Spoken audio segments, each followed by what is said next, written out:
Tree service companies gearing up for a busy weekend. Heavy winds and soaking rains could uproot trees across the area.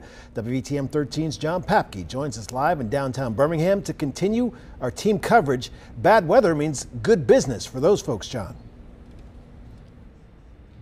Yeah, you're right, Guy. In fact, some companies are so slammed, if you tried to hire them today to cut down a tree in your yard, you'd have to wait until next year. And this weekend, storms could tack on more toppled trees to their so far heavy workload this year. Now, chainsaw crews could be out in full force in the wake of Tropical Storm Nate this weekend. This has already been a very busy year for companies like Gil Gray's outfit. He said so far in 2017, they have cut down nearly 1,000 trees.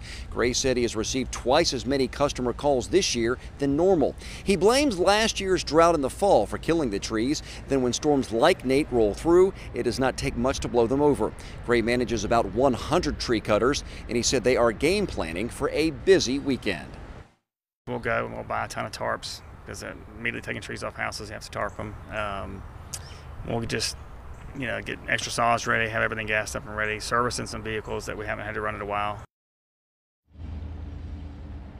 Now, I know, like Jerry has been mentioning, Tropical Storm Nate could bring some isolated tornadoes with it when it comes up on land in Alabama. 3 months ago, we had a tornado that ripped through nearby Fairfield. Coming up at 6, we'll revisit a survivor of that storm who says she's taking this weekend's weather more seriously. Reporting live in Birmingham, John Papke, WVTM 13.